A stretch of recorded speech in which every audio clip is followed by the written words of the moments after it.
All right, guys, welcome back to another episode of the Young Black Suburban. We have a very special episode for you today. We're coming to you from the historic Muhammad Ali boxing camp in Deer Lake, Pennsylvania. I just want to start this show by saying it's such a privilege. Not only am I here on the grounds of Muhammad Ali's boxing camp, being able to do a podcast, they actually let us inside of one of their cabins where fighters used to stay. So this is a very special episode today. You guys know this guy next to me. He's always trying to, he schedules his own podcast with me. he schedules his own time. Tim Witherspoon Sr., my father. You can get me anytime. How you doing? Everything good. Yeah. So you want to explain a little bit about why we're here today? What? Oh, why we here today? Yeah. I came in. You got invited? That's what it was? Yeah, I got invited. Yeah. I got invited by I forgot his name. John Scully. Is that who invited No, you? John's. I'm sorry, Yeah. John Scully. I'm kind of nervous. I got invited by. Yeah, I was kind of nervous. I got invited by him, but this was like a couple of months ago. I forgot about it, and then he reminded me. We talked about it. Right. I actually slept in this very area we're in, right. and the one before. But Yeah. I felt that anything had to do with Muhammad Ali's camp and everything that I'm gonna be a part of. So Right. I didn't know you was gonna do a podcast until yesterday. Right. Yeah. So and John had called me before and said, "Yo, are you gonna be there?" I said, "Yeah." And then somebody else called me and said, "Are you coming up?" And then so we got our cars together and just came up. Right. Well, it's no secret that, you were a sparring partner for Muhammad Ali. And, we seen you on ESPN. Everybody calls me up. Oh, I saw your dad when they were filming up in Deer Lake and they showed clips of that. A lot of people don't really know the magic and everything that happened here. Do you remember some of the things that went on at the camp when you were here?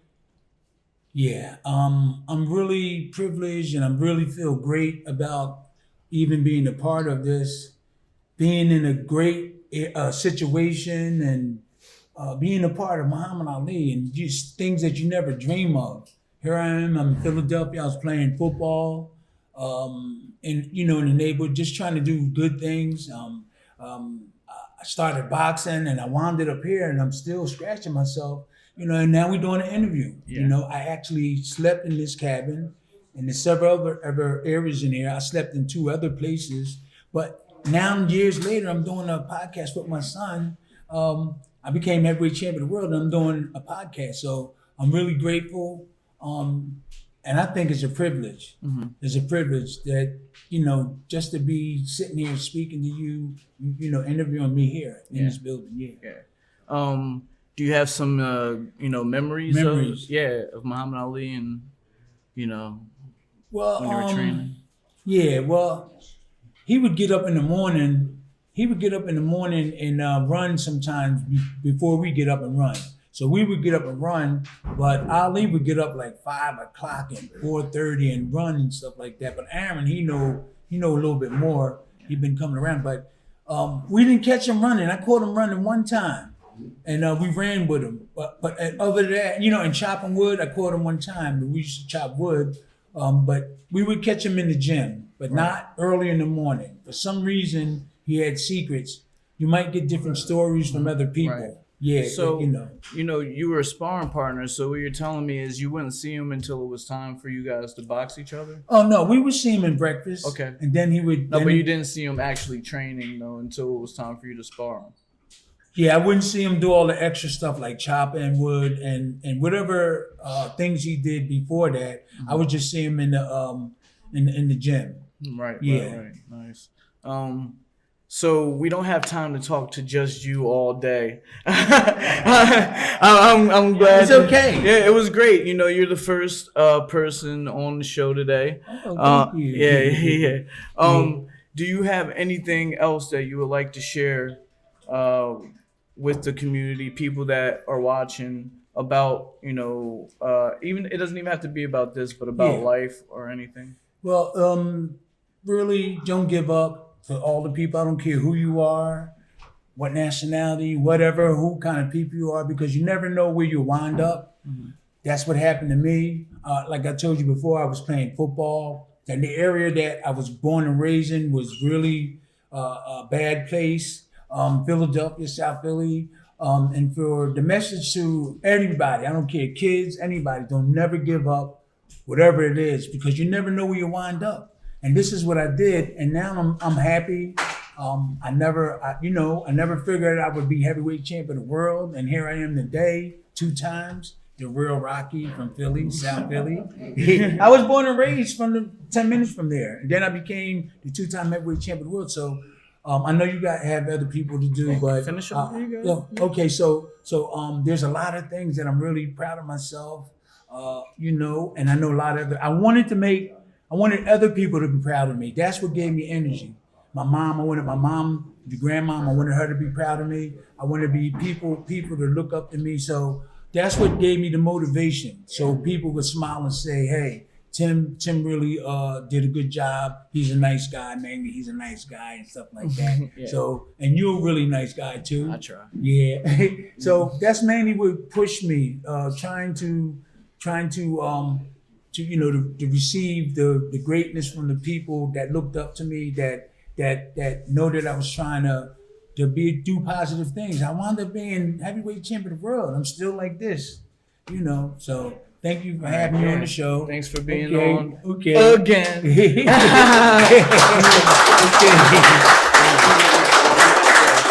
Come up there.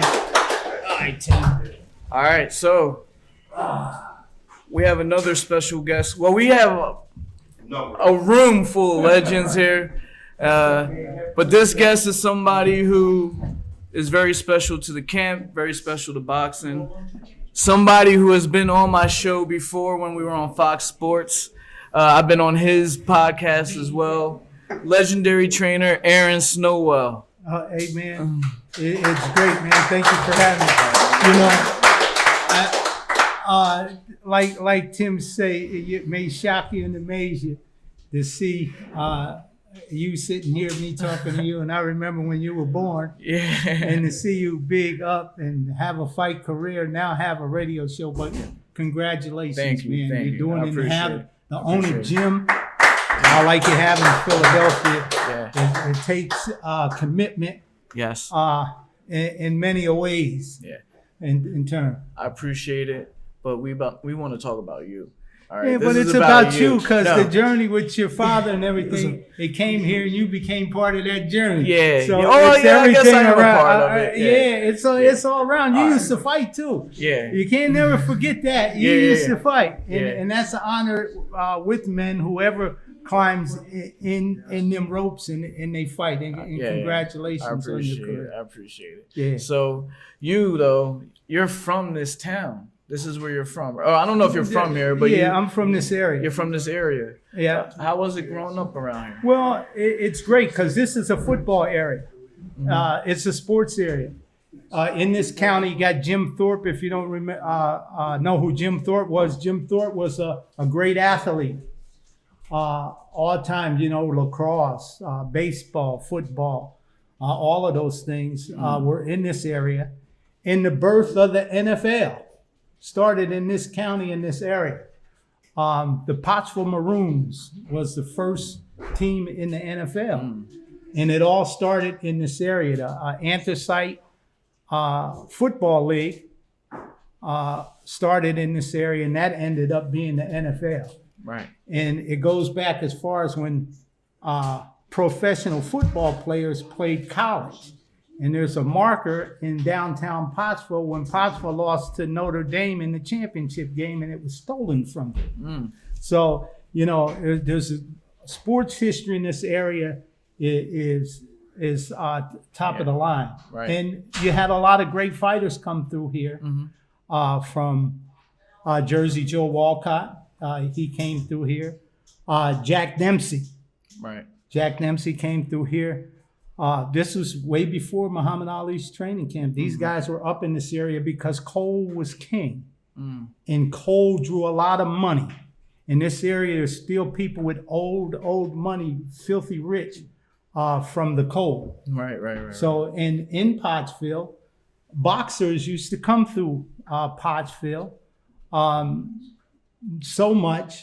You know, back in those days, they have a fight. Promoters come into town, get people to raise money in a pot, look for a return on your dollars. Sometimes it would never happen. They keep the money and keep on going. Right. Or fighters come, they say this fighter was going to fight, that fighter was going to fight, and the fights never ended up happening. So what the mayor of Pottsville did in the 1900s, he formed a boxing commission.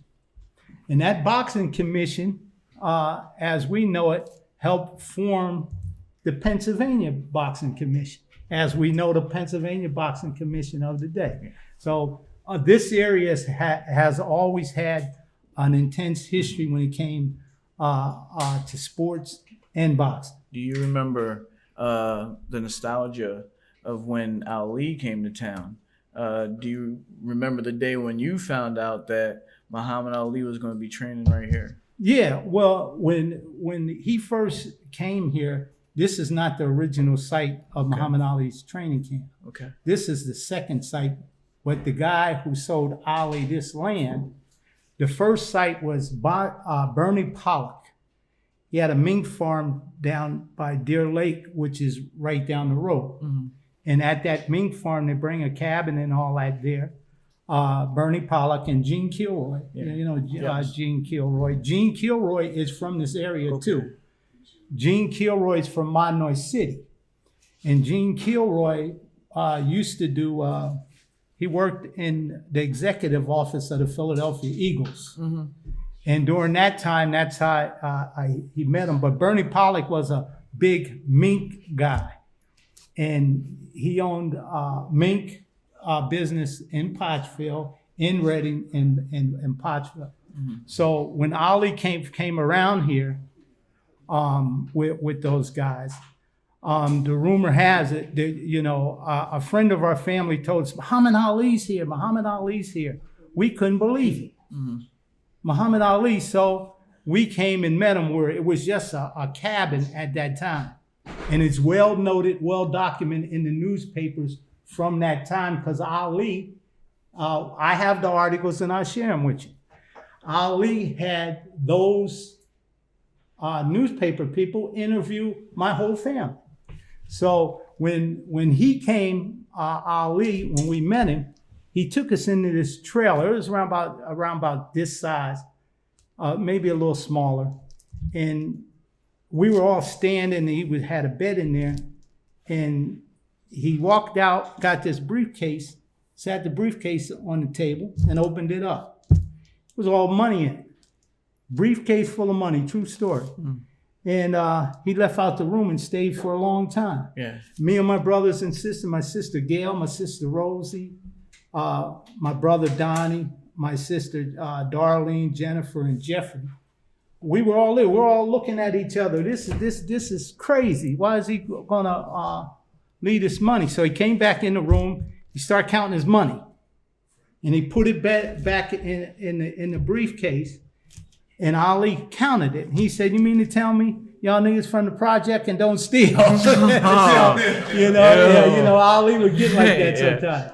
And so he said he wanted to meet our mother. Mm-hmm. So he came and drove up into the projects. As you know, Ali was a friend to the downtrodden and the poor, and the ones kicked to the side and the one left out. This brother, man, was for the people. He was for the people, man, and he loved being with real people. So he came into our house. My mother is standing there. He said, "Go find the biggest house. I want to buy you this house. I'll buy it for you, this and that." My mother said, "Look, my kids ain't did nothing for you to buy us no house." She said, "You better keep that money, because one day you're going to need it." And then she told him, she said, "The good Lord had took care of us up to today, and the good Lord will take care of us the rest of the way." And it's a true story. And from that point, Ali used to let us be around him. Now, you might see some of these images. Back then, I had a big afro, right? And a lot of these things, I was rapping with Muhammad Ali, and me and him, we were rapping before rapping was in.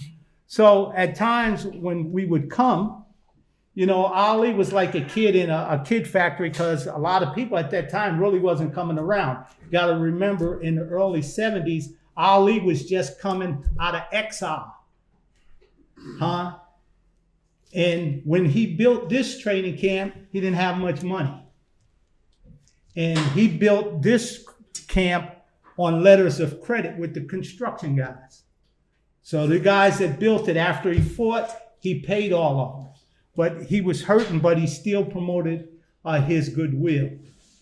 And so that's the early days. Yeah. That's how we met him. Right, and it ended up changing your life for the most part. The Aaron Snowell that we see today probably wouldn't be here if it wasn't for that, right? Yeah, it was not for, see, God joins people for purposes and reasons far beyond what we know. I agree. You know, right here, as your father would say, I got a picture in this camera with me and Tim in this cabin against one of the walls. Right. Your father. But our friendship, me and your father, was second to none. Your father was, how can I say it? When it comes to talent, he just didn't have ordinary talent. Your father had extraordinary talent. If you see, when your father was sparring Muhammad Ali here in the late 70s with Ali, your father only had maybe 1 or 2 amateur fights. Yeah. When your father first came up here, he didn't have that many amateur fights with Saad Muhammad. Unheard of. Now, Snyder Avenue, there's a gym on Snyder Avenue. Yeah, exactly. Yeah. The trainer over there? I don't. Yeah. Yeah, that's who it was. Old man Booker. Yeah. When Tim came up here, that's who Tim was. He was with him. We walked into the gym with Clarence Booker. Now your Uncle Anthony, was I mean, he can fire. Right. I mean, Anthony could crack, snackle, and pop. Second to none. Yeah.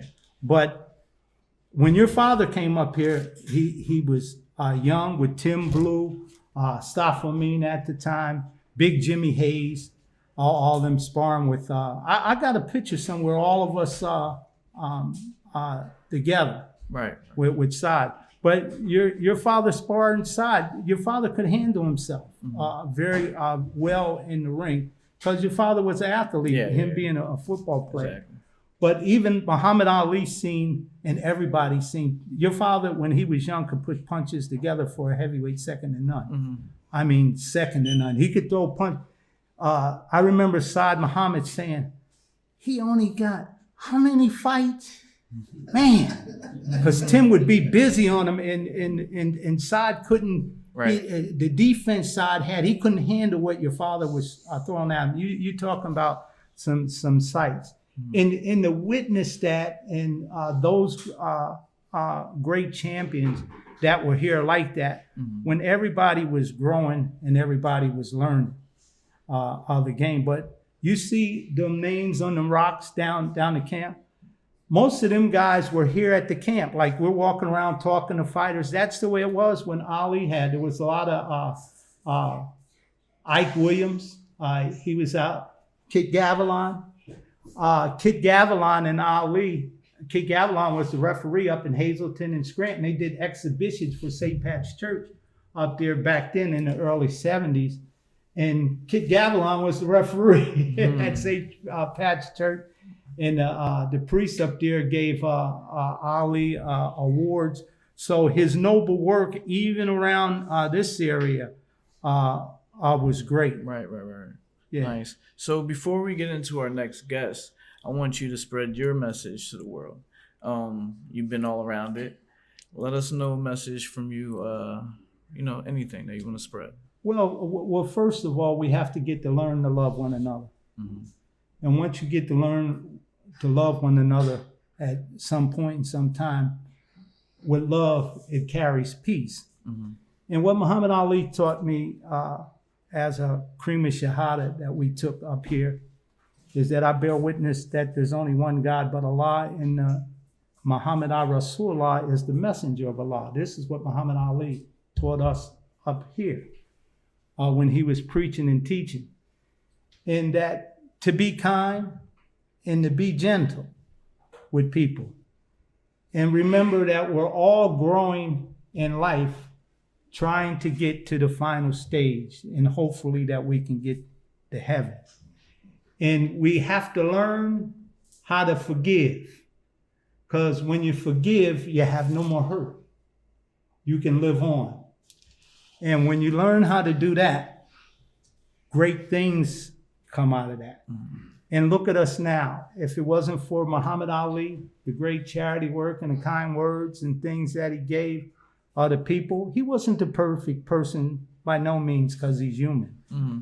But the goodwill that he spread to mankind, teaching the fundamental belief that there is a God and how to carry themselves in a right and personal way, and to help other people, man. That's it. You can't do it by yourself. You gotta love and help somebody. Yep. And that all comes to love. I agree. That all comes to love. It's always a pleasure to be around you. We always share media presence together. Yeah. I enjoy you. Thank you. On the next one, right? Yeah. That's it. Thank you, champ. Also, though, before you get up, unfortunately, our great friend Diego, he passed. I just want to pay respects to Diego Robinson. Diego the Bull was also a sparring partner here for Muhammad Ali, and he was very a big part of my family. He was in my 16 pro fights. He was there, everyone that was in this country, and he's actually an original sparring partner with my father, Ali, one of our friends. Rest in peace, Diego. Yeah, rest in peace, Diego. Yeah. Me and your father had talked on the phone at the final stages of Diego's life. Right. We were talking to him, and the people that were close to him, me and your father. Yeah, it's a tough one, yeah, but he'll live on. Yeah, there's a sign of God. Yeah. But in the last days, me and your father were like that talking to him, man. Yeah. It's a blessing. Yeah. So he'll always live on through us, my children, and we'll keep it going. Rest in peace. Thank you for being on the show. Thank you, bro. Coming on again. All right. All right. So sometimes in boxing, we get people that we didn't even know were fellow fighters. You bump into them, you meet them. And today is one of those days. We have Randall. Crippen. Crippen. Yes, sir. Yeah. And sorry for touching you. You might want to spar, But you have your own story about Muhammad Ali's camp, and you're here for a reason. Yeah, I come in. The Iceman, John Scully, puts on reunions all over America. And Chris Cugliera puts them all together for him. He comes up with the idea. Chris puts them all together, and they have them from Los Angeles to Atlantic City. And I went to my first one in 2014, and I'm trying not to miss another one. Right. So how do you feel about being here amongst other fighters and hearing all the stories? And this is incredible, absolutely incredible. I mean, I was a fighter myself. Come up in Murray Sutherland's gym when I was an amateur. Went to the Army. Got on the USA team for a couple of years. Made it to the Triple Threat gym with Ray Mercer, Al Cole, Charles Murray. Sparred way too many rounds with Al. And Ray. I stumble over my words a lot because of it. As we all do sometimes. But you come out to these things, and the brotherhood of boxing is unreal. Right. I meet Nate Miller. I meet Tim Witherspoon. I met him out in Atlantic City, and your dad is a phenomenal guy. Thank you. Just a great person. I raised him well. And You come out to these things, and the love and the brotherhood is incredible. Right. And you had your own career. Is that true? For a while, I was a better amateur than I was a pro, Okay. but I got to fight on the Foreman Holyfield undercard. Yeah. Fought on Bernard when Charles Murray beat Bernard Gray for the USBA championship or something. I fought on that card. So is that some of your best memories? Oh yeah, great. Yeah. Maybe when I was on the USA team was nice. I went to the former Soviet Union, which was incredibly terrible. Went to Poland. Sweden was great for obvious reasons. Denmark a few times. I won the Copenhagen Box Cup. Nice. I was the 5th American in history to win it back in 1989. Nice. In the 10 years we were sending the team there. Right. Which is bragging rights for me. Nobody cares about. But yeah, I was just you see these people, you're interviewing them. Right. This is why I come out to these things. Right. Exactly. Just for the love and the fellowship and meet all kinds of great people. Yeah, I can see that you have a passion still. Love Do you do any training or anything still? You work out? I don't. You don't? Well, that's the next step. That's what we got to do. Yeah, I got to get Livonia Boxing Gym in Michigan. I might go to. I was going to start training some fighters there, but I'm moving to Florida, and I just met the president of the Hall of Fame there. Can't think of his name for a minute. It's going to be a hard one. Yeah. Anyhow, I met up with him at the Hall of Fame inductions just a couple months ago. Right. And he's a great guy. We're going to hook up together when I get down there. And, Nice. Yeah. Cool. So, do you want to tell the world any message about boxing? I know I can see that you have a passion for it. Do you have anything to spread? The brotherhood of boxing is phenomenal. It teaches you so many wonderful things, gives you confidence, makes you a serious athlete. For all those mothers that are scared to send their boys out to boxing, they might get beat up, it's worth it. All the things you learn is worth it. That's true. Be good to each other. I don't know. Yeah, hey, that's it. Well, Randall, I appreciate it, man. I appreciate you coming on, man. I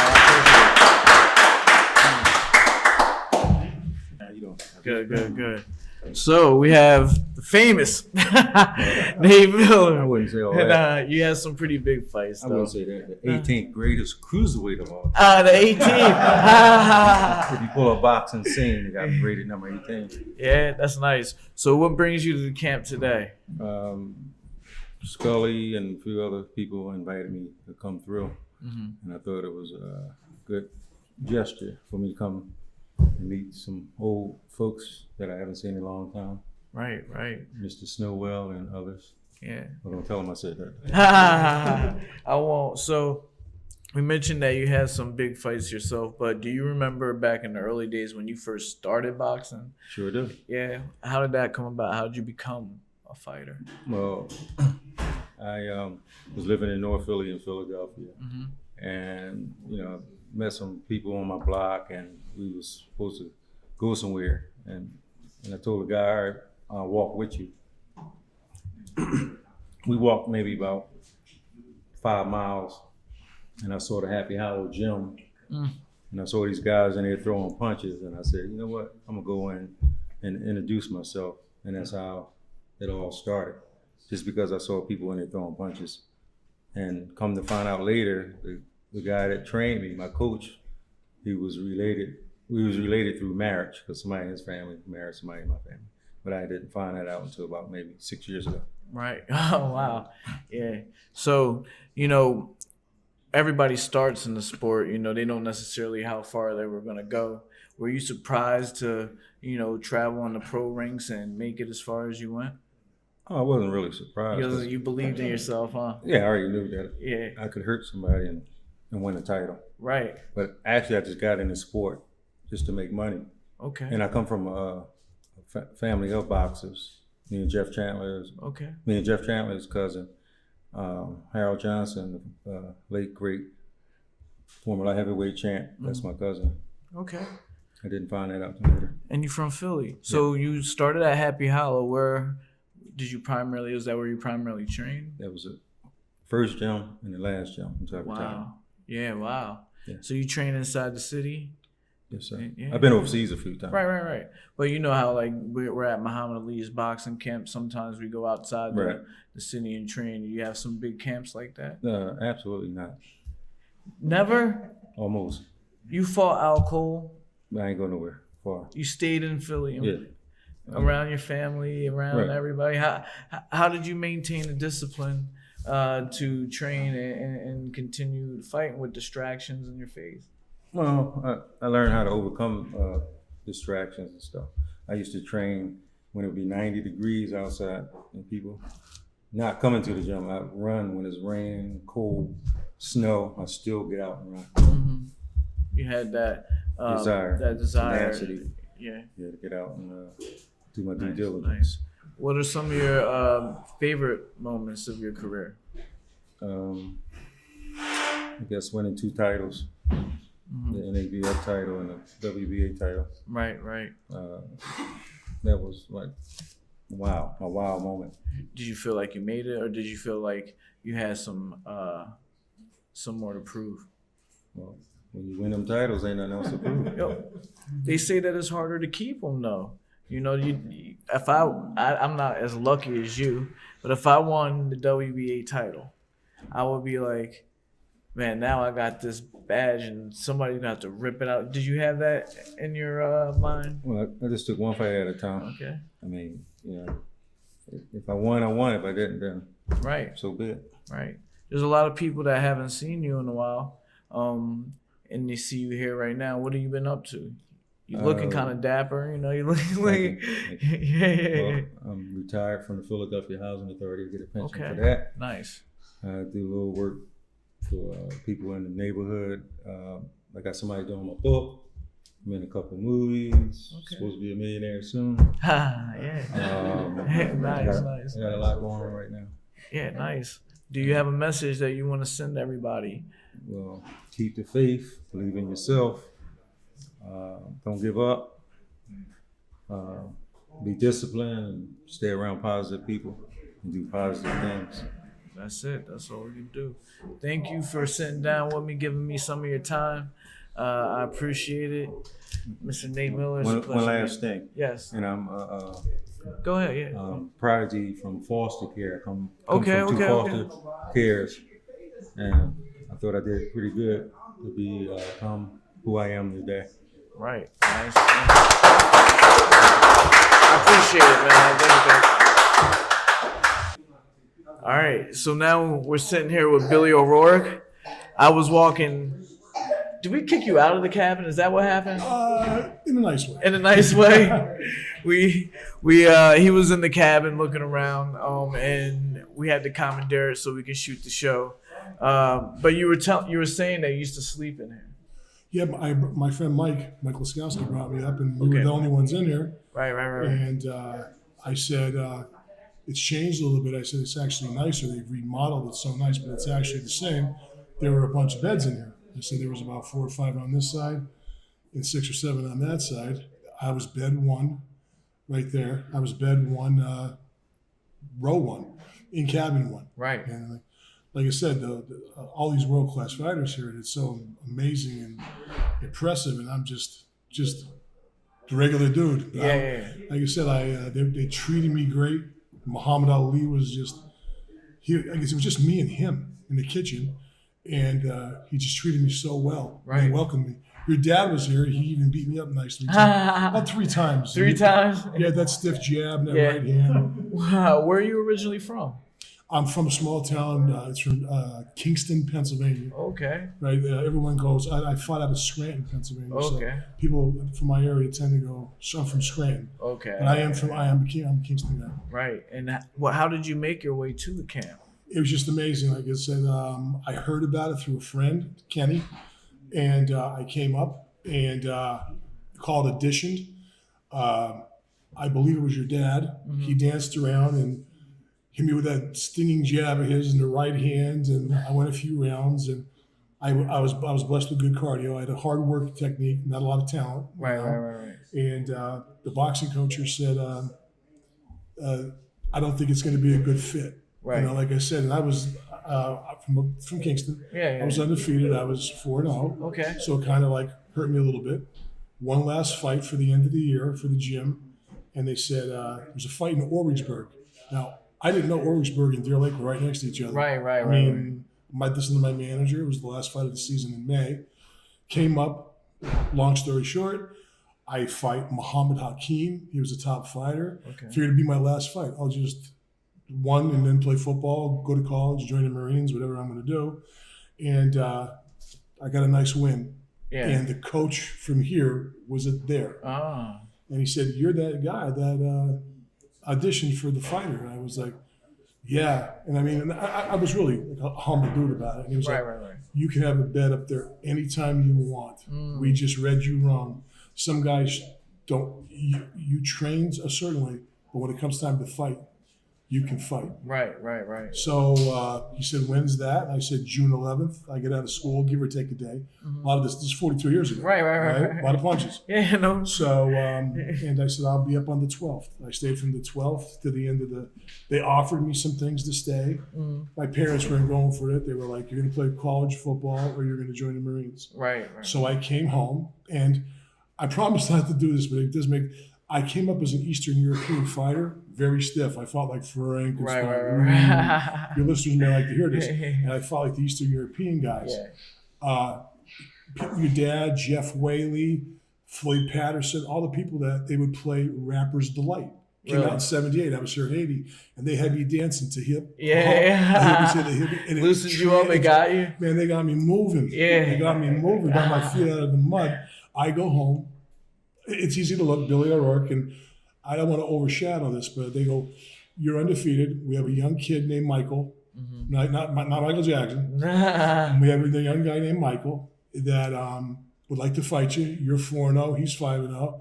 Who came down to custom auto, came up to me and said, 'Billy, I like you a lot. Michael's a killer. He's going to be champion of the world.'" Yeah. My next fight was Mike Tyson, and it was just like a lot of stitches, but I got through it. Yeah. I got through it. Yeah, it was Wow. a split decision, you know. And, So this was the pros, or but this was an amateurs. Okay. I fought Mike, and then Mike, I believe, fought Joe Cortez right after that. Okay. I could be off on some of this stuff to win the Junior Olympics. He won that twice. Right. So it was, it was his fourth fight, my fifth fight.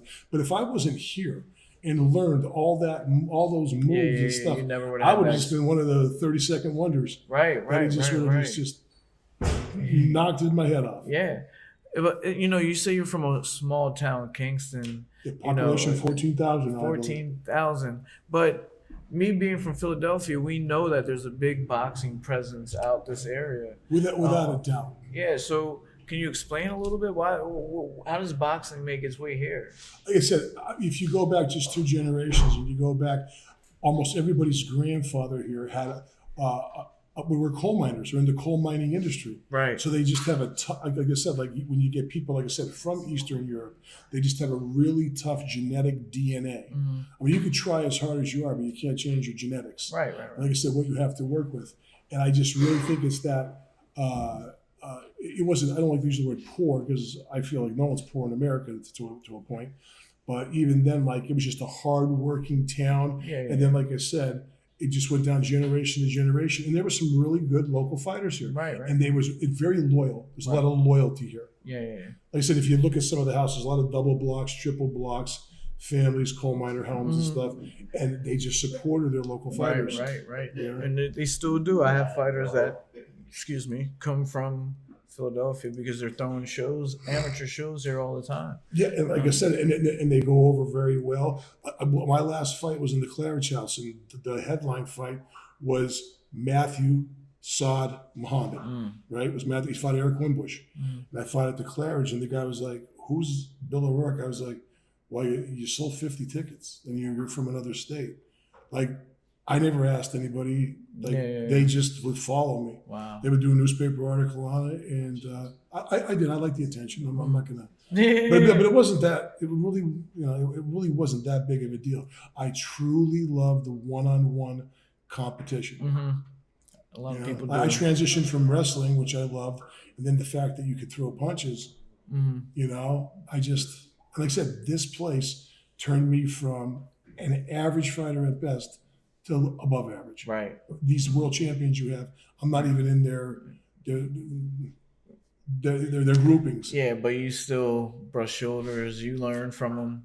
That's the thing about, you're talking about messages and stuff. And Yeah, the thing yeah. is, once you get to the point where you're not you're in competition with yourself, and you can't learn from people that are trying to give you a gift of advice. I don't care if it's boxing, how to live your life, invest your money, whatever you're doing. You're kind of a little bit lost. You need to back up because these people are trying to help you. And like I said, that's my message. Is like I said, I mean, take the older people's advice. They've learned through trial and error. That's what I do now. Exactly. Me too. Yep. Well, Billy, thanks for coming on. It was nice meeting you. The last point I want to make is before this started, right? And like I said, is I came up as the 16-year-old kid to the champion of the world. Your dad's WBC, WBA champion of the world, which is unheard of now. Now you have IB, all these different branches. And your dad, like I said, I'm nobody. A 16-year-old kid from nowhere. He took it easy on me on sparring. He made me better. He was always kind to me. And it was before all this. Yeah. He just did it because that's in his DNA. Right. And I appreciate him and I appreciate you. Thank you. I appreciate it. Nice words. Billy O'Rourke. All right. Thank you. All right, so now we have a Pennsylvania legend. I think you were Pennsylvania state champ. Well, I won the Philadelphia Golden Gloves. Right. I won the USBA title in Pennsylvania. Right. That counts? Yeah. I won the USBA. I got rated #1 contender coming out of champs with Bowie Fisher, Leon Tabbs, the White Triplet. Bernard was up there, Will Taylor, Jeff Gant, Ivan Robinson, Keon Abad. He was up there with us, Curtis Barker. Eric Hunter. I'm talking about, all them guys from Philly, man. We came up, you know what I'm saying, to Bosch, Flowers, Tibbs, you know what I mean? So easy to Tibbs. He dropping everybody else's name but his. We got Mike Stewart on the show. I appreciate you. Mike. Talk to me. We're going to talk boxing, but I follow you on social media, and you're very active on social media. So, the thing is, like, I boxed all them years in Philly, and I met all them guys, and coming up, I got in all these different unions and affiliated with these unions. So I try to get all the guys that I can, like, that I came up with in the union. I tried to get them all over there. I brought a lot of guys over to Roofers Local 30. Right. Went to Sam State and at 332 to Labor's down. I was there. 10th and Wallace. Yeah. You know what I'm saying? I did about a month. Did you? days. Yeah. Well, your pop was in your pop was in 413 though, wasn't he? I was a broom pusher. Where? Yeah. 332. Well, you got to remember something. Sam State and Bowie Fisher worked down there. Right. And a whole bunch of other fighters. Tex Cobb. Tex Cobb was he was in 413. Right. But out of Chester. But Bowie was in there. They have a day down there for him every year. Plus a whole bunch of other guys was in there. Lateef Mundy. Lateef's in there. What's the other kid's name? Randy Hennett and them train. They trained my cousin Chaz. Chaz, yeah. Are you talking about Tion Kennedy? No, not Tion. Tion's pop was in the Roofers with me. I think he retired. So you're a roofer. I'm in local 30 now, but I'm saying 332. What's his name, man? He's on my Facebook, but I'm catching a brain for it. Wade Hennett trains him. I don't know. Is he pro? Yeah, he can fight. He real slick kid. Wade Hennett and them are training him. His time. What I'm saying? He's going to be a slick dude because all them dudes that like Tion, Wade trade Tion. Yeah. He was slick. Exactly. You know what I'm saying? Where did you train at? Champs. 25th and Cumberland. Yeah, so Uptown. Well, hey, I trained down Busters too, down West Philly, down Schuler's. Yeah, that's where I train at a lot. Oh, you trained down there now? No, I did when I was fighting. Yeah. That's why I know Tobias Flowers, Najee Turpin. Turpin. Najee was my boy. And then your boy Yusuf Mack. Hey, listen. Let me change the subject real quick. My homie Frank Walker down the bottom. Yeah. That's what I'm talking about. as long as Nitty's down there, I'm okay. You know what I'm saying? So why are you up here? You same reason everybody else? Well, John yeah. Scully? I mean, they told me to come up. Joe Mathis, a guy that used to train me as an amateur, he was supposed to be here, but he didn't come. But he said that Timmy, he told me a whole bunch of other guys was coming. So, I said, look, I haven't been up to this training camp in a long time. I think back in '97, I came up here for a short time, and then we went up to Scranton. I see Travis Kauffman here. See his pop. His pop. That's Travis right there. Yeah, that's right. You can't. I can't tell. You can't see Behind the face. You look a little small. You look a little small. That's the first time I seen Travis in a long time. Today. Right. You know what I mean? I was doing the roof on the Reading High School, and back in '95, I fought up there as an amateur. I fought an amateur up there in '95 too. Yeah, we were on the same. We probably fought on the same card. Right, you know what I'm saying? So, look, like boxing opened up a lot of doors for me, right? And especially with these unions. So all these guys that I box with, if they're still living, I try to get them. I try to get them there. Like Bobby Dance just came home; he got killed. Right. I got Jeff Gant in, but he went back to Greaterford. Damn. Or he might be up Dallas now. I don't know, but I got what's his name, Dayton Willard. I got him in the Roofers Union, but he went back to his training thing. Right. I tried to get Rasheem Brown in. Rasheem, that's my guy. You know what I mean? But I think he went back to the medical thing because a lot of guys, the construction, the roofing industry and the labor industry isn't for a lot of guys. You know what I'm saying? And look, so the roofers and the laborers, they always had fighters come out of them, like Stevie Traits. The old man, he had his own boxing team. Even the ones that don't, they have their own. Yeah, promotion. They got their own promotion. They be fighting each other. Timmy, you know what I'm saying? I mean, look. I'm 10 toes up, man. Right. Every morning I wake up, I'm 10 toes up. And That's the way I think. And look, to see your pop up here, how's your uncles doing? Well, my uncle Salim had a stroke. Yeah, that's what I heard. Yeah. So, but I mean, he's all right. He's with his mom and everything. Is he? Yeah. What about Anthony? Anthony, he's still around, but they're not in the boxing game anymore. Anthony fought a business agent at our hall. You mean like for an exhibition? No, pro. Oh yeah, Anthony. Hold on. No, I know my uncle. Yeah, he was like 16-0 or 13-0 at one point. Anthony Witherspoon, right? We Googling live on the podcast. Go live on you. Right here, Googling right on the podcast. Look, but I'm saying Anthony Witherspoon. Look, I'll show you. There's a couple of them, huh? You got to put boxer in there. Boxer. There you go. Boxer. Right here, look. He fought. He knocked out. We're on BoxRec right now on the podcast. This is him. That's Anthony there. Yeah, how's he doing? He's all right, man. Look, hold on. He's still around. He fought Jimmy Brown. Right here, Jimmy Brown. Yeah. He's a business agent there. Wow. And Jimmy could fight, you know what I'm saying? But Ant, I haven't seen him in a long time. I'm glad I ain't seen your one uncle either, man. Used to be down to fights all the time. Maybe my Uncle Bernard. The little one, little dude. Yeah, that was my guy, man. How's he doing? He's all right too. He's driving trucks and everything. Oh, is he? Yeah. But he used to have guys down the Blue Horizon all the time. Yeah. I used to see him down there, man. So for the people that don't know you from boxing, though, let's tell. What was one of your biggest moments as a fighter? Well, I mean, look, I got rated #1 in the world after I won the USBA. I got beat by Sean Bay Mitchell for the IBF title and Ricky Hatton. But I guess the biggest thing was when I got to go on the Contender and fight. When I had the only knockout was season 2, and I thought that you know what I'm saying. So, 60 fights later, man, I'm still 60 fights. Yeah, I'm still 10 toes up. You know what I'm saying? So, look. So I'm working with Noonie Mim's son. Okay. If anybody was over Greaterford, Dallas, Camp Hill, wherever, you know what I'm saying? He was the one that ruled it. Right, okay. You know what I'm saying? So I'm working with his son, Alameen. Okay. He got his own little construction company now, so you know what I mean? It's good to be working with him. Right.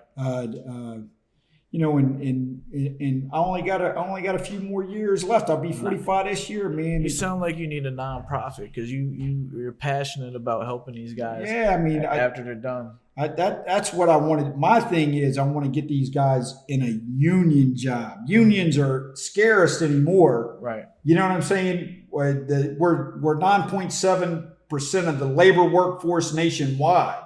Some states a little more, like Philadelphia, you got a bigger union concentration. New York City's the highest state with 22. See, people don't know anything about pensions and stuff like that, Right. man. Especially fighters. Especially fighters. No, because fighters. Hey, look, Travis can tell you, you get these big money fights. He's coming on next. Yeah, you get these big money fights, and you say, forget about it. Right. And I got to go out here and find the Scully, man. Hey, listen, Mike, dude, I you appreciate need me. it. You know where I'm Yeah, at. I man. appreciate it, man. You know where I'm at. It's good to meet you. Wait a minute, though. You didn't even tell the people your message, man. Okay, Man, look, man, the message- man. hey, The message is no, get a job. Huh? No, Timmy, the message is get a good paying job. Good paying job. And stay away from getting in any trouble. Stay 10 toes up. That's what it 10 is. You know toes. what I mean? That's right. We got another legend from the area, Travis Coffin. We had his son, Kamani, which I've never met another Kamani. That's my daughter's name.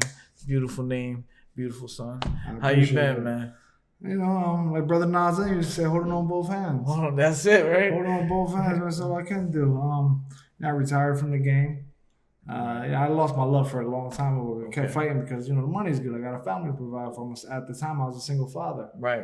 Which is unheard of, being at the level I was at, ranked number 4 in the world, but still being a single father. Yeah. It was hard. And similarities to my father, actually. He was a Oh, single well, father, yeah. that's awesome, So man. I kind of can relate. You might be able to piggyback off of what I'm about to say. Later in his career, he was taking money just to feed us. Taking fights just to feed us. He would go over Denmark or, somewhere, and his passion wasn't there, but he was still. Yeah, I get it. I've known your pops for years. I remember the first time I fought out in England as an amateur. I was running one of the country as an amateur. And I fought out in England over your pops came out to support. And he was some other guy. I can't think of the guy's name. Mm-hmm. But yeah, me and your pop go way back, man. Yeah, so what are some of your biggest memories of your career? Pro and amateur? Anything. As an amateur, it was just something I was good at. Never really truly loved it. Mm-hmm. Just when I had a relationship with my father, so I just kept doing it. Kept doing it because he was a single father. Okay. And wanted his approval. So out of all he has 3 boys, I'm the only one that boxed. So I seen the excitement he got, and I wasn't getting my ass whipped for doing. I don't know if I cursed on your live podcast. No, go ahead. Yeah, right. no. This is what podcasts are for. Earmuffs. Be the first one to curse. I cursed. So, anyways, I was used to getting my ass whipped for doing dumb shit, stealing bikes, getting locked up in juvie, and then when I started boxing, I just loved the attention that gave my father, our relationship. Yeah. So my other brothers kind of have a little envious of me and my father. Our relationship is based only on. Now it's better, thank God. Yeah. But it's based only on boxing. I'm sure. Did you ever? You Yeah, boxed a little bit, right? I had 16 pro fights. Yeah. So, you know how that is. If Yeah, I don't know if your father trained you though. See, my he father did. trained me. He managed me. Same exact thing. It was tough. Same exact thing.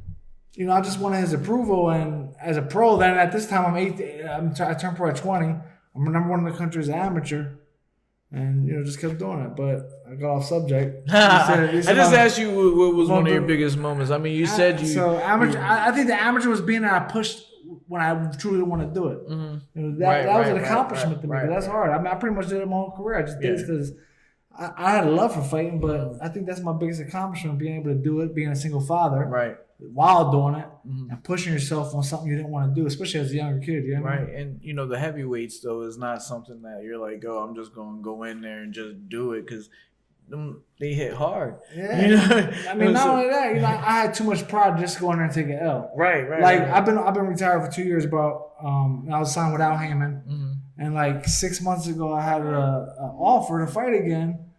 Big money. I thought about it. I started training. I was like, screw this. I can't do this no more. I don't love it. Like, I'm not willing to die for something I don't love. Right. And I don't love it in that aspect. I still love to watch it. I'm a fan of the sport. And your dad is my dad's one of the biggest promoters on the East Coast, so I'm involved in it. But since I retired, I've truly just been away from it. Like I only watch it on TV. I don't go to the gym. Yeah. So that was the biggest reason why I came up here is because I want to get back in the mix because this is where I felt alive at. You know what I'm saying? Right. So, did you ever come up here and train? Oh, actually, I was the last fighter to rent this out. Actually, since Ali had it, there's only been 2 fighters to rent it out: Kermit Cintron, and me. Right. Both from the area. Yeah. So I rented mine. I think Kermit rented his out. Well, not the area, but they're from. But we're 45 minutes away. Yeah. So I'm the last fighter that rented it out. It was in 2008, 2009 when I was getting ready for my Showtime fight. Okay. Fought twice on Showtime. I think I fought Maliki Farrell and Tony Brown. This is after my first loss, before my first loss. I was 18-0 up here. And I fought Tony Brown on Showtime. I lost because I was in camp for like 5 months. Bro. Yeah, you can't do that. You're overtrained. I had abs for the first time in my life. I was loving it. Did you ever run up the big hill? The Red Church Hill? Yeah. Yeah, you ran. Not the one out. This is BS. There's one about a mile up that way. Really? Called Red Church Lane or something like that. Right. It's a half mile uphill, but the hill's like this, like you're crawling. Right. No joke. I used to do that every day. I was driving up here with my girl and my son. I was like, man, I miss running these hills. She goes, yeah, you couldn't even walk those hills right now. Right. And I couldn't. Yeah. But there's some great hills out here. there. Yeah, this is some good training, man. You know, I'm sure you had some memories you made of your own. Up here, I think the biggest thing was I felt alive up here. I felt I'm on the presence of greatness. Right. Yeah. I've been in training camps all over the world. Big Bear, England, Germany, all over California, and this was the best I've ever felt. Right. Cool. So what are you doing with yourself now? I work for my city. I've heard Mike Stewart talking about a pension being in the union. Right. I've been working for my city for the last 4 or 5 months. Okay. So I'm not in the union yet. In another month I'll be in the union. Nice. I'm on a probation period. Right. And so I'm working for my city. Been doing that. I don't love the shift I'm working, second shift, because I don't get to see my kids and my family. Right. But it's a job. Yeah. I mean, most fighters after we're done, we don't know what to do. And that happened to me for 2 years. For 2 years I did nothing. I was lost. Right. I was lost. I don't know what to do. Depression setting in. I got to do something. Yeah. It's a blessing that I met people over the years that was able to get me into the city. Right. That's nice, man. Do you have a message that you want to spread out to the world on the Young Black Suburban podcast? Yeah. I want everybody to just keep striving for whatever it is you want to do. You know what I'm saying? Don't let nobody stop you. I mean, keep grinding. All right, man. I appreciate you. I appreciate you, baby. It's nice meeting you. Yes, I'm sure we bumped in heads and shoulders before. Yeah. Ladies But and gentlemen, right, you're too famous for me. That's what it is. All right, guys, we're still here at the legendary Muhammad Ali training camp in Deer Lake with legends. I mean, we've been here all day talking to Mike Stewart, Nate Miller, my dad, legendary trainer Aaron Snowell. Now I have one of the biggest stars in boxing that I have ever met. Iran, the Blade Barkley. How you doing, Mr. Barkley? I'm doing fine. Yeah. Great. I'm doing real great, man. It's an honor to be here and see this. Right. I appreciate you even sitting down and talking to me. Ali's camp is a place where a lot of, former fighters came and they spent a whole bunch of their time getting ready for fights and things. I don't believe that you had a camp here, but do you remember your days having training camps and getting in shape? I remember my days of getting in shape. Most of my days of getting in shape was out in like Las Vegas. Or, something like that. But if I would have seen something like this and known about it, I'd have been here. Right. I'd have did my training right here. Right. So that's a blessing in disguise. Yeah. So what brings you here today, anyway? Well, what brings me here today, I wanted to really like focus on the camp and come up with my man. He brought me up with some people, and we're gonna do some things. Possible. We're gonna do something and get up there and just get people start. Letting them know. Right. It's good. It's good to be here. Now it's not every day. Here we go. We got you a Fighters Heaven shirt. Right here. Fighters Heaven shirt. Yeah. Brother, here you go. Thank you, brother. From Mick and all right. Mike Madden. All right. Welcome to the family, brother. I appreciate it. Nice. All right. So, Deer Lake, a lot of people don't know that the camp is owned by Mike Madden, who happens to be John Madden's son, I believe. So we're just. It's a whole bunch of magic here. It's a whole bunch of magic. Now, it's not every day that I get to ask somebody That's a world. Actually, more than other people, I do get to ask world champions how they got there. But how was your journey in fighting? How was it being from amateurs to when you finally made it? What are your thoughts on that time span from being when you started boxing to the end? Well, I mean, the funny thing about it is, I didn't like to fight. Really? I was the guy that I was just humble, but guys was like, fight me, to push me and stuff like that. And I used to go get my sister. She was a better fighter than me. Oh yeah. That happens a lot. Yeah, I went and got my sister, and she was older than me. She's the youngest of the girls. I'm the youngest of the boys. Okay. So I said I know she can fight. So I said let me go there and get her. I got her, but she tricked me. She made me fight this guy, and she said, "You either fight him or I'm gonna fight you." I said, "Well, I know what you could do, so I'm gonna beat him." So I took a chance with the guy, and I beat him up, and then the history was there. She took me to the gym and said, "You see what you could do? Now you learn this, you be all right." Right. You from New York? I'm from New York, South Bronx. South Bronx. Yeah. It must have been rough back then. Oh, it was rough. Yeah. It was so definitely you had to rough. fight. Oh, you had to fight, or you get shot, or you get stabbed, or you get jumped. Right. And going into the boxing gyms, you remember your first day going into the gym in the Bronx? Oh man, I remember the first day going into the gym at 125th Street and 5th Avenue. It was a gym upstairs that my sister found that had a trainer named Connie Bryant. Okay. And he became my trainer, and he started working with me and everything, and my sister would go to the gym every day just to make sure I would show up. You know what I'm saying? Right. So I got beat up by my sister. I got beat up by the fellas in the gym. I took this woman for a long time, and I said, you know something? I'm tired of this, man. Right. I said, till I could catch up to somebody. I started to catch up to my sister a little bit. She said, yeah, now you catching up now, And then I started beating guys up. She said, now look what you're doing. You know what I'm saying? Before you couldn't do this. Yeah. So.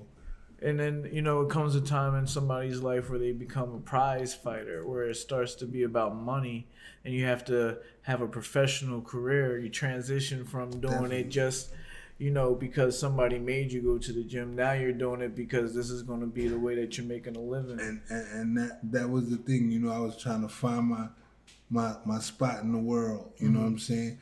I said, so instead of running out there, looking at guys that I knew selling drugs and badness up, I said, let me turn this around. I'll just take a chance in this fight game. Right. And it turned out it worked out for me. From my mouth to God's ears, he flipped it around. Boom. Right. That often happens, That's it. A lot of boxers are from like my father included, poor areas, and and not just in this country. You got people all around the world that choose boxing because it's their way out. Yeah, they look at it as a way out. I looked at it, for me, it was a way out, but it also gave me the respect and the chance to help somebody else come along and say, hey, I could be a fighter just like him and do some things. So that's what I basically was concentrating on. Being a role model too, as well. Yeah, that's it. Yeah. What was the height of your career, do you think, for you? When I got to fight Roberto Duran and Tommy Hearns, I mean that was the height that I felt that that this will be the ones. I said, now I'm in the class with Sugar Ray Leonard and Tommy. Right.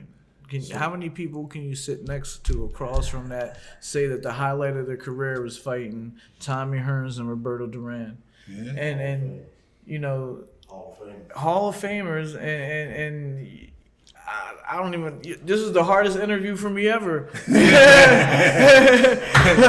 Because you see these people, the four kings. You study that and things, and you were right there with them. Oh, and training in Vegas, which I think is a crazy idea. That was a good thing. You know Yeah. what I'm saying? I mean, that's what I'm saying. As a young kid coming up, I mean, I can remember when I was like 15 years old, I used to look at Ray Leonard and Tommy Hearns and Marvin Hagler and these guys, and I said, man, I'm gonna be on this package here. I gotta get on this, Right. I said, I'm gonna work hard and I'm gonna try. I said, if I don't be in that package, I'm gonna be next to them. You know what I'm saying? Right. So, it's just God willing, man, I came next and I was up there with them. You know what I'm saying? Right. But, these guys was like, they didn't want to fight me. They was like, after I was coming up, they was like, let's keep fighting each other because they getting all the money. Right. So you so- felt a little closed out. Yeah, I was closed out. I felt closed out, but I said, that's all right. But they all, got out short. I think I got, I got two of the guys. Right. I had got two of the guys and made a little bit of money. Right. But it was good, Yeah. But that was a good break for me. Mm-hmm. Do you have any moments that you wish that you could do over when it came to your career? I don't regret anything that I did as far as in my career now. Something I only thing I could say I really, really regret, but then I even managed to shake that off. It was like saving my money. I was always buying somebody something in my family or helping this one with this, and that's what I thought the money was for. Right.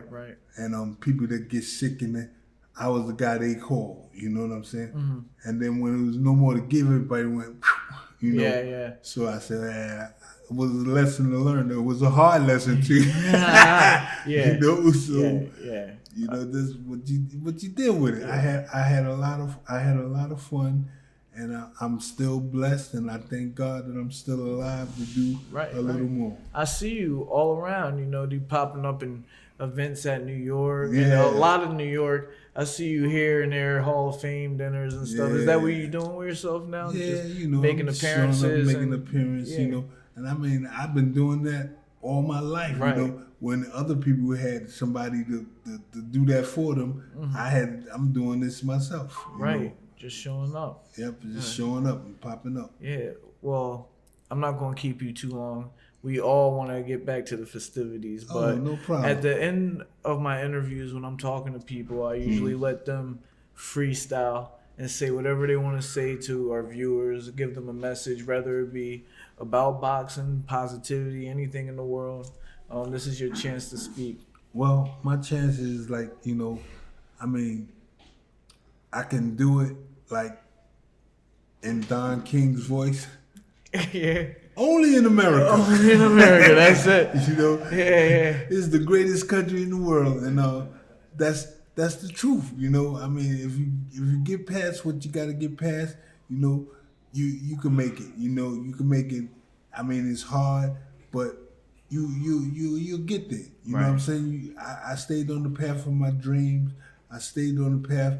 I mean, I made some money. I lost money. I gave money away, and it's not about the money, but it's the people I helped. Right. I felt good about. Yeah. And you got the same story as a lot of other fighters. I sit down with them, and that's what I hear a lot. But what happens with fighters usually is when you're done dealing with all the business and all the people that are in your face, you kind of have this calmness over you, this kind of acceptance of life. I've never been on your level. I have 16 professional fights. But still, when I was done fighting, I just felt like, the pressure is off of me now. And now I can be happy and share my happiness with other people. Yeah. You get a little bit of that? I get a little bit of it. You know what I'm saying? But it's good that they know, and it's great. I mean, in spite of everything, money come and go, but you could always have energy with people. You know what I'm saying? Exactly. And you know, you just live the best of your life now and you have fun. You know, That's I right. mean, I've done some things. I'm still here. I've seen the world for free. Just my two hands got me there. Yeah, You it know wasn't what I'm free. saying? Nah, it wasn't free. But I'm saying, you know, just my two hands got me there. exactly. You know, got me to places that I would never thought I would be. You Right, know what I'm right, saying? right. So I said, hey, that's good. You know, how many people could say they travel to Rome and Brazil and meeting kings and queens? Right, You know what I'm exactly, saying? exactly. So, you know, hey, Yeah. you know, you got to be proud. You Right, know what I'm saying? All right, Mr. Barkley, I appreciate I you. appreciate it too. I ran the bleed Barkley, guys.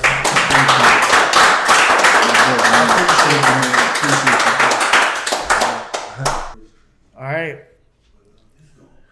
We have the reason why everyone is here today. And I'm glad because we've been friends on social media for years Long now, time, like, a yeah, long time. Sometimes you message me, ask me, you know, where's my dad or certain questions. And this is the first time we're actually meeting in person. Yes, sir. We have the Iceman, John Scully on. So the whole reason why we're here is to get former fighters together and to enjoy the camp, right? Right. Can you tell me a little bit more about why we're here today? Well, it originated years ago. Years ago, I was always a guy when I was in the amateurs in the 80s. I would meet a guy, you know, fought him or whatever, and I would keep in touch. I have letters from the 80s. I would write guys, keep in touch. So then years later, somebody go, oh man, whatever happened to this guy? Oh man, I talked to him yesterday. He's doing good.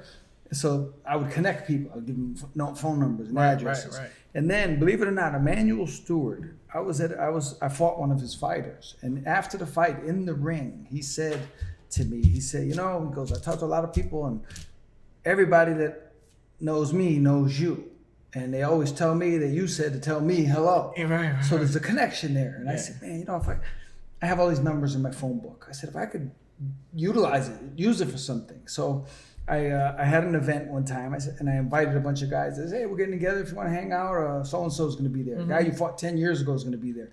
And a ton of people showed up.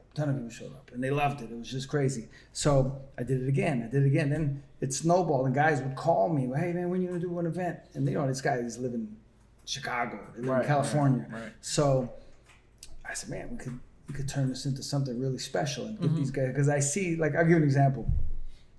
1977, Lawrence Claybay, who was on the 1996 Olympic team, he fought at a club in Hartford called the Mark Anthony's. They used to have fights in a restaurant. And he fought a kid. They weighed 75 pounds. A kid named Luis Ortiz. They fought each other as little kids. Nobody knew that, and I knew both of them for years. And Claybay ended up being super heavyweight. Right. Luis never went above 119. But everybody knew both of these guys, but not even they knew that they fought each other. And I was looking online. I did a research on the Hartford Current Archives, and I looked up the results. 1977, they're 11, 12 years old. They fought each other. Luis actually beat Claybay. So I asked Claybay, and I asked both of them. I said, did you ever fight at Mark Anthony? He's like, oh, yeah. I said, who'd you fight? No idea. I said, would you believe you beat Lawrence Claybay? Yeah. So I did a reunion. I invited both of them. Right. And I told everybody the story, and I said, and here they are. That little guy right there beat that monster. Yeah. It was 38 years after they fought. They Yeah. met. So that kind of all encompasses what this is all Right. about. And I see you doing that a lot on social media. You know, you're here asking if somebody knows this person in this city. right. You're traveling here, you know. Yeah. You have a passion after your own career to stick with boxing. And where does that come from? Well, you know what? When I was younger, guys would retire. Guys I knew that were in my city, they were big name fighters, right? And then I never see him again. I said, man, like this guy's been boxing his whole life, and all of a sudden his career's over and he's gone. He doesn't go to the gym. I said, why? How could you love something so much and you never even go to the gym? The gym's 5 minutes from your house. It never occurred to me that would be a thing. So from my last fight, I was in the gym Monday and never left. Never left. You know, Right. I don't understand how people retire and then stop completely. Right. And, you know, it's kind of weird to me. But, Yeah. You know. I couldn't stop. Yeah, of course, I of went course. right into training people For myself. sure. I have that kind of passion. Yes, another thing though about the social media thing, because you don't just use it for boxing. You don't. You have things like ban list and Well, let me say this. Okay. I'm 17 days into a 30-day stretch. Oh, you're in jail. You're in Facebook jail. I've been, it's crazy. I don't know what's political or whatever, but I've been. He said, I don't know what's going on, but I've been kicked off of Facebook 4 times in the last year. It's crazy. It's crazy. And I was like, I can say it on your show. Yeah. I said. Go ahead. I said. The people who are burning down the food processing plants should be shot on sight. Oh. Well, apparently, Mark Zuckerberg is on their side because I'm in a bid right now. I'm in a bid right now. So, but it's funny. Like I go Wait sometimes. a minute, hold on, wait. I don't know. Cut the cameras. Yeah. You might be in trouble. I'm not scared of Mark. But you know what? You know what's funny is like. On the internet, and I'll admit, I do a lot of stuff on purpose. Like I have certain people who are so sensitive to certain subjects that it'll be like 11 a.m. and I'll go, he'll see it. And I'll type out something like, I'll be like, you know what I think? And I'll write something out. And I just shut the computer and I go, I leave. I come back like 4 hours later and there's 280 comments. And people are, if I ever in your city, I'm going to stab you with a pencil. People go crazy. They're so sensitive. It's funny. I like it. I like watching it too. But let me tell you, sometimes I actually get information. Right. Like I had one time I had a problem with a couch and there was a stain on the couch, right? And it was an unusual sub. I forget what it was. But I said, hey, does anybody have any idea? The guy was like, oh, man, dude, put salt and blah, blah.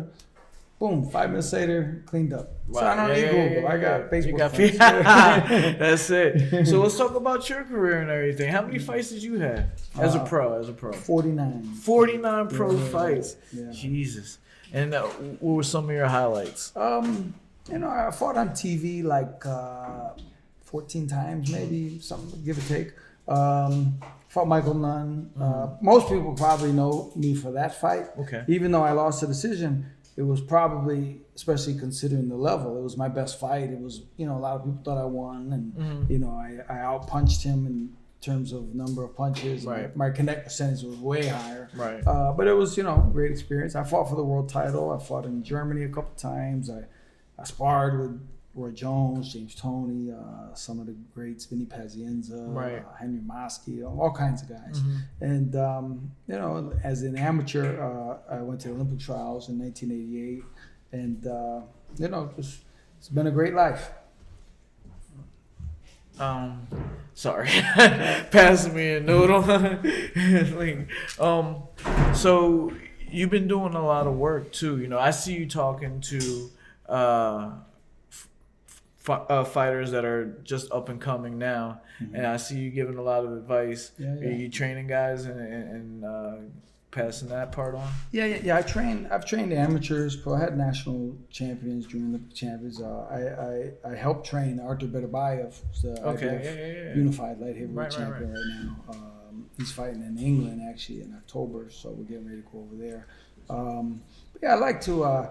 You might have seen, like sometimes, because I'm amazed how many young fighters don't know what's going on. They have no idea. Like, I'm like, I said, for example, I put up a status and I said, listen, if you're a young boxer and you have a manager and you're giving him 33% of your purse, but he's not paying you a weekly salary, he's not paying for your equipment, he's not paying for medicals, he's robbing you.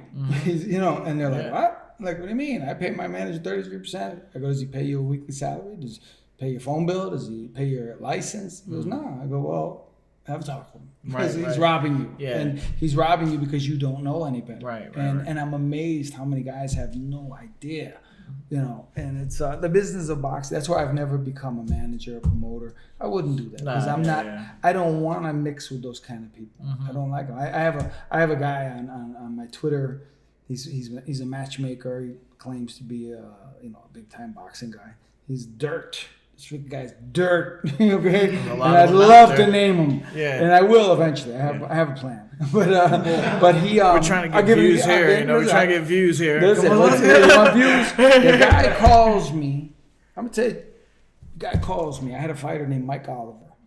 This was back in 2011. Calls me. He says, I got a fight for Mike Oliver. with Juan Manuel Marquez in England, and in Mexico, and I forget the dollar figure. Say it was 50,000, hypothetically 50,000. I said, Mike's not ready. He's not in good shape yet. And I was real. Okay, calls me back. How about this much? And I said, well, man, where was that money? Yeah, I see where this is going. And he called me back again. And so there was 3 offers. And I go, well, why didn't you give me that offer the first time? Like, where is that money? Like, and then I realized, like, that money's going in his pocket, But then, it's a true story. I've known Mike Oliver since he was 9 years old. Mm-hmm. It is what it is. He grew up in the projects. He'll never leave the project. That's where he's most comfortable. It is what it is. That's where he lives. He loves it. Fine. No money. Doesn't have any money. Like as a kid. This guy tells me. I ask him. I go. I'm curious. Out of that purse, how much do you get? Do you get anything out of that? He goes, well, and I know he's lying about the figure anyway, about what he's taking. But he said, well, normally I would get 1,000, but I tell you what I'll do. I'll tell them I need 2,000, and I'll kick you back 1,000, and then you keep 1/3 of the money. And I'm going, yeah. Again, I was stunned. I was like, he's telling me how to. I had to make sure he's telling me how to rob this kid I've known who's 9 years old who has nothing. Right. And I was amazed. To be honest with you, I was amazed that he thought I would do that. Yeah. Like, I thought my reputation might be a little better. Like the fact that he thought I would do that is unbelievable to me. Mm-hmm. And I'm looking at the phone, and I said, well, let me check it out, And then luckily, like 2 days later, Mike got an offer for a fight for $15,000 more than he was offered, so I didn't have to deal with him anyway. Right. But my problem is, and some people are going to be able to figure this out, which I don't care. You might figure it out. But he's on Twitter every day acting like he's the messiah of boxing. Everybody loves him. He's a stand-up guy. No, you're not a stand-up guy. You're scum of the earth. Yeah. And you are just one of a million people in this game who don't even deserve to breathe air. You know what I mean? Like, it's crazy. They shouldn't. The things I've seen people do. I had a guy call me from Canada one time, offering a fight to a friend of mine. And I was fighting at the time. I was just helping him out, getting him to fight. He tells me, all right, the fight's for like, 10,000, say.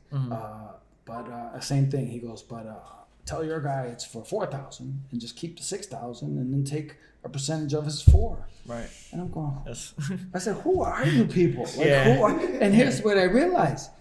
This is the whole nutshell of the whole thing. They do this every day. Yeah. It's not just with me and my guy. They do this on a much larger scale. They're doing it in $500,000 fights. It's crazy. I was telling Mr. Barkley, like, the athlete is the one that feels probably the most relief after they have to stop dealing with those people. When it's over. A lot of people don't realize, they see these boxers up there. They don't know what happened in that 60 days before the fight to make the fight happen. Well, and not just that. People don't realize, like we're the only sport that allows that. Yeah. In baseball, basketball, you have an agent, you have a lawyer. You know who you have in a boxer? You got you and your friend going, I don't know, man, that doesn't sound right. You know what I mean? Yeah. You know what I mean? Exactly. And, it's great. And I'll tell you another thing, like, guys do this. And I'm not a saint or anything. I'm just saying. Right. If you call, and I don't do it as my business, right? So I'm a little different. But say, and I didn't know this was actually happening. I never knew this till relatively recently. It didn't dawn on me. But guys will go for sparring. A lot of guys go for sparring. We bring guys in with better buy it. They get paid good money to spar, right? Well, what I found out happens is the guys, and again, that guy does it. The guy I'm talking about on Twitter, he does this. Like, I'm gonna ask you off camera. I'll tell you. But here's what he'll do. He'll call you and go, hey, I got sparring. You could spar with the champ for $1,000 a week. Oh man, sounds good. What you don't know is you're getting $1,400 a week, and he's keeping the other money every single week. Yeah. So you stay for 5 weeks. This guy's making a killing, and that's just one fighter. He's doing that for 20 guys. Yeah. They're making money. That's why they don't want to lose their place. Yeah. And for me, and again, it's not my way of making money, but if I've done this, like if you call me and said, hey, I need sparring for Jaron Ennis. I would call my friend, hey man, they need sparring for Jaron Ennis. You gotta make $500 a week. And that's it. I'm out of it. I just made a phone call. It took me 20 seconds. I'm not taking a nickel from a guy who's getting blasted every single day by the champ. You know what I mean? So I can make money off him. I'm not doing that. You know. And if I did as a business, I would say, you know what? Give me $150 for my 3-minute phone call. You know what I mean? That's fair. That's fair. But I'm not taking $300 a week. And I forget about you. You know, and I'm not there with you. You're getting smashed every day. I'm not doing that. Many people have tried to create unions and create that. It'll never happen. It'll never happen, right? Never happen. I often tell people that it's like the Wild Wild West. Right. You know, when people we're in there. ask me all the time, we got to get a union. I said, man, if we do that, boxing's going to be done. Boxing will never survive. You know, and the fact is this, like it's a slippery slope. You got to understand what I'm saying. Like opponents. We need opponents. You can't turn pro and everybody's good. And everybody's, you know, because then you'll be no undefeated fighters. And the problem is that would be fine because I know guys that are 12-8 and they're vicious. These guys can fight. You've seen them in Philadelphia. You know, definitely. There's guys in there that spar with champions, and you go, man, I don't know which one's better, the 12-8 guy or the 32-0 guy. You know, but you got to realize they had to fight tougher opposition on the way up. You know, you need people undefeated for people that don't know better. You need people on TV to go, wow, this guy's 30-0. He must be really good. Let's watch him. Because if he was 17-12, and I tell you, oh man, but he's really good. He's got 12 losses. You know, people don't want to hear. Like if like a baseball team. You know, they have 62 losses and they're in first place. But in boxing, you lose once and you suck. Everybody in the internet thinks you suck. You know, so that's where we're living with those type of fans, their mentality, the business end of it. You know, you couldn't sell a guy. Like there was a guy years ago, Lindsey Morgan, right? Lindsey Morgan was from, I don't know where he's from, to be honest with you, but he's a very good fighter. Lindsey Morgan's record at one time was 13-17. But I'm telling you, this guy was nasty. He could fight, but he fought. You look at his record, everybody he fought was world champion type of thing. So he's not going to win these fights. He's not going to win close fights. He's not supposed to win these fights. But if you fight him thinking you got an easy guy, well, you got another thing coming. You know, some of the best guys I fought as a pro, when I look back on them, I go, man, like I had 49 pro fights. I fought Michael Nunn, Tony Thornton, Kevin Watts. I fought them all. The hardest punch I got hit by as a pro was by a guy 6-11. Never forget it. He was about this tall. Name was Tim Cooper. 6 wins, 11 losses. He hit me the hardest. So because like you said, some of those guys, the opposition were undefeated. Like they fought some. The person that they fought has never lost. If you're fighting, you know, and you're 4-0, but everybody you fought was 0-9. Then you get the other guy and he's 2-2. But the 2 guys he beat were undefeated, and the 2 guys he lost to were 19-1. Now to lose a split decision to a guy 19-1, well, you know what I mean. So it's a tough game, you know. And so I understand the need for certain aspects of it, but robbing the fighters and pretending you're a nice guy, then I don't see the need for that. And I want to call the guy. I really do. After the show. No, I'm gonna eventually. I'll tell you. But I will eventually. Trust me. It's gonna be a big storm. Oh yeah, it's coming. I'm gonna do it. I have to get some things situated. It's first. Like I'm waiting for the new season of Stranger Things. But there's a lot of guys like that. And the fact is that why I don't get involved with the business of boxing, because the reality is you can't be in the business of boxing without dealing with that. And they're gonna tell you. It's like politicians, right? Another subject, just like on Facebook. Anyone who trusts politicians is complete fool. Do you understand how much money? What my father asked. I remember when I was a kid, presidents made $100,000 a year. And I was made $100,000 a year. Gerald Ford makes $100,000. That's it. Even now, I think they only make $300,000, right? That's why Trump said, "I don't need it." Like keep it, right? So $100,000. My father told me, "Why do you think a guy would spend all that money to get a job that only pays $100,000 a year?" And you think, and I realize why, because he's making millions. You know, guy walks in with a bag full of money and he goes, "Hey man, pass that bill." Oh, all right, bill passed, right? And that's the one. And boxing is very similar to that. Professional boxing. So I don't want to be involved with that. I don't want to be I don't want to be with those people. So community. Well, with that being said, are you doing things outside of boxing with yourself? I mean, no, like I said, I help train You're better a bios. humanitarian, I heard. Is that what you do? I help fighters. I don't. Yeah. I don't get paid for it. Right. But I try to raise money for fighters that are in need. Mm-hmm. I've helped quite a few, but the main ones are people that I already know about. Jeremy McClellan, Richard Colon, Wilfred Benitez. They're in bad shape. Right. They need, and it's not just them. Their families. Like Wilfred's sister, Yvonne. She's been taking care of him for like 20 years. Right. Like he's a baby. Right. And it's not like you can go, all right, Wilfred, I'm gonna leave for 4 hours to go to a baseball game and I'll be back. Like he cannot be left alone. Right. It'd be like leaving an infant alone. So, I try to raise money, help them pay some bills, whatever it is. Because boxing's not helping them. No. Not like they should, obviously. So people, I'm amazed how many boxers. When I was a kid, I thought all the guys I saw on TV ended up great. Yeah. They don't. Nah. It's crazy. Like it's crazy. Like it's insane. Really, if you see these guys, you meet them later on in life, you're like, what? This guy was a 3-time world champion, and he has nothing. Right. And why? It's because part of it is you take a football player. Well, that's a kid who grew up in football. He grew up with structure, and everybody's knows who he is, and he's got an agent, and he's got a manager. Guys, you can take a kid from the hood and he turns pro. He's never had more than $100 in his pocket in his life, and now he's pro. And imagine a 22-year-old kid, and his contract says $4.5 million to fight on HBO, and he, I guarantee you that, and they don't know better because they've never been told. And I'll be honest, like when I was young, I might have done something similar because I wasn't paying attention. Right. You're going to see very few people who would go, all right, like I'll give you an example, and I think I'm rare. Like if I won the lottery tomorrow, 80 million, okay. The very first thing I would do, right out of the gate, I would buy the best health insurance policy available to humankind, and I would pay for that, have a fund, and they can just take the money out. So that way my family's covered. Anything medically first, right out of the gate, right?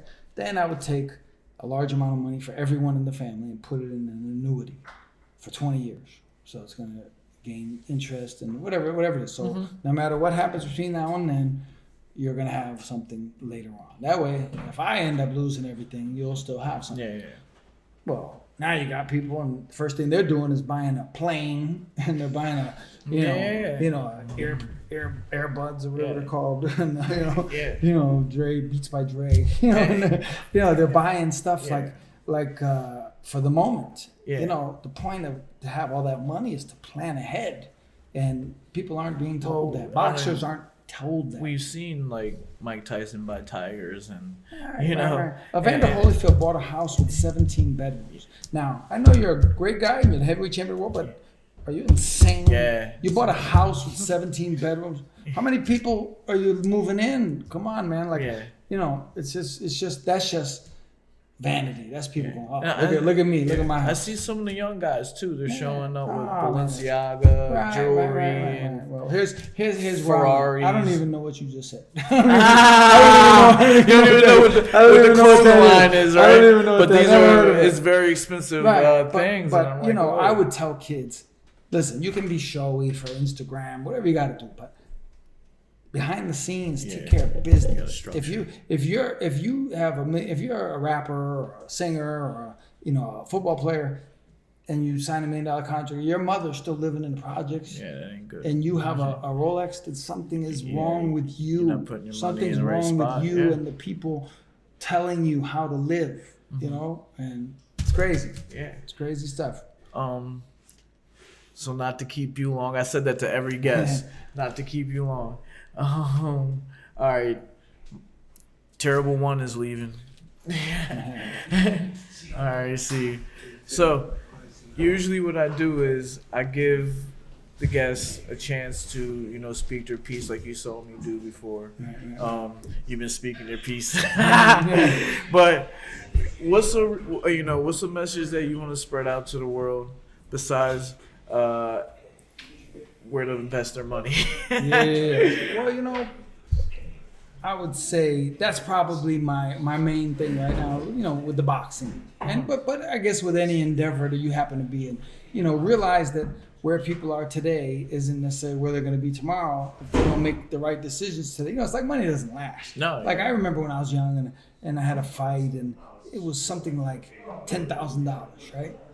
And I remember seeing it in my bank and seeing the 10,000. Man, I thought I was like set for life. Like I was like, this is crazy. This is more money I've ever seen in my life. Right. And you know, and then my father's like, yeah, we'll add up the phone bill and the gas bill. You know, the money's gonna be gone in 3 months. You know, so people need to get on the case and wise, especially athletes, musicians, rappers, entertainers. You gotta wise up and look at MC Hammer. Look at all these people. MC Hammer was doing infomercials. He made like $1 billion and he was doing infomercials. He wasn't doing that because he wanted to be seen at 3 a.m. You know, he wanted to make money because he needed money because he didn't know what he was doing.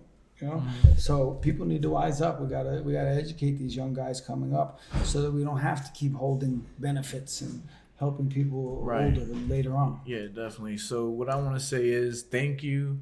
All I had to do was go in your inbox and say, hey, can I shoot my podcast here? And it happened. Made it easy. I get to meet my idols in one place, and it's all because, you know, you put together the event.